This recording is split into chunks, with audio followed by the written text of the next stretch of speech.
Hey, this is Raven from TJTree.com, and we're going to talk about 5 mistakes that you can make when buying land. So, here are a few questions that you should always ask yourself first. There are many things more fulfilling than buying your first piece of real land. Buying land is the mark of a wealth builder. More importantly, the sense of accomplishment is glorious and propels you to want to achieve further greatness. But what happens when those feelings are dashed by realizing you made the wrong choices? Let's hope you learn from my real estate mistakes. Don't skip on the research. Several years back, I became fixated with buying land. The ultimate dream in my mind's eye was creating a completely self-sustaining black community, complete with mall and business center, completely epic. Starting from one parcel of raw undeveloped land shaped and molded into a medical herb farm, edible forest, as well as my own home. I saw generational wealth unfolding in my mind's eyes. I purchased my first piece of land, a 20-acre parcel in Southern California that cost just a few $1,000s. It sat right outside the Salton Sea. Initially, I thought I hit the real estate lottery. However, I realized that not all deals are created equal. Firstly, the land was virtually useless to me, to my purpose, and in fact, unable to be developed at all. Without $250,000 in investment to develop, spend the time, make the calls, do your due diligence.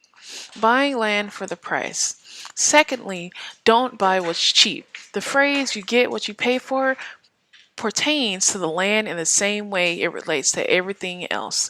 Yes, it was cheap, but only because of the multitude of things that was wrong with it. Let's just say, heavily salted land cannot be farmed, especially land close to a body of water that gains its name from the properties in the water. And that was still only the fifth thing that made the property useless to me. I didn't shop around. Thirdly, I didn't check out the competition for sales.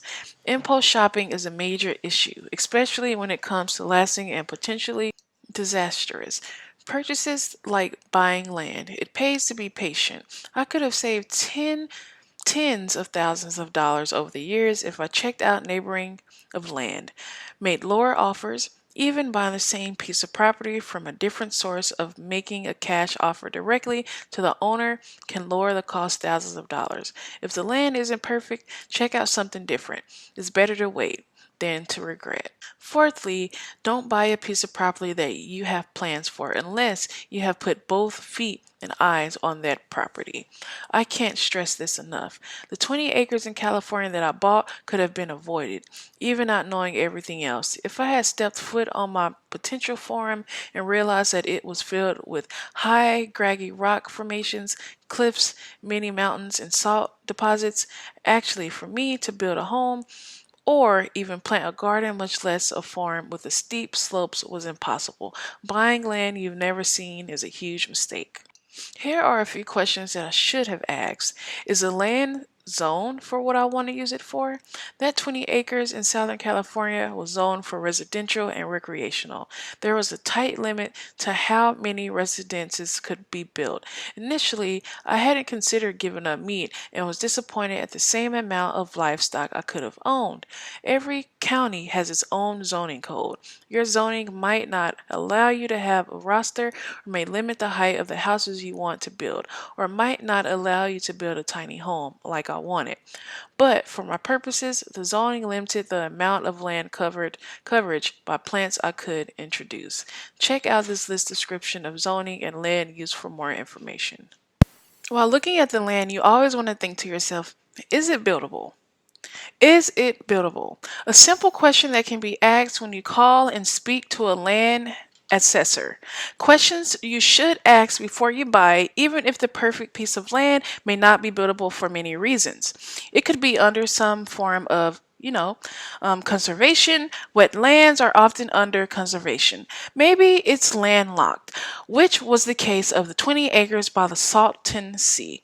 Landlocked means exactly what it sounds like. Land bordered on every side by other land that you do not own. In other words, you have no legal access to your own property. Therefore, you cannot develop or build on it at all. There are ways around it. It's easy to get in touch with the neighboring property owners. You can ask them to deed you a right of way. Basically, they sell you a piece of land that runs through their property to a street or road that connects your land and makes it buildable. But that doesn't mean they will do it. In any case, the land I own was bordered by a borough of land management and they won't deed you anything. You can only pay fees for irregular access through the lands. And then you want to think, is the cost too high even if the land is cheap? You may find a piece of property with or without a house on it at an eye-catching discount, but consider the cost. Does the price of the property reflect the value of the property? Perhaps the cost is cheap, but the property is so valuable that the property taxes are outrageous. Maybe it seems perfect, but the cost of earthworks is outrageous. Even if everything else had a perfect on the 20 acres of California rocklands, the cost of almost $40,000 to build a well of property broke my budget. And that doesn't include all the permits and surveys. Location, location, location.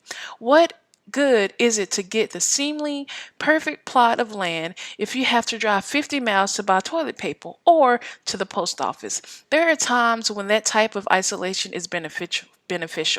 But for many of us, that type of distance for the nearest gas station and hospital can be a real burden. So go ahead, do your research, be patient, ask questions, and plan ahead. You will thank yourself later. P.S. Don't forget to do a title search. The worst thing you can find out after you bought your land is that it wasn't theirs to sell. So, what mistakes, if any, have you made? Please let us know, and we would love to talk about it in the comment section.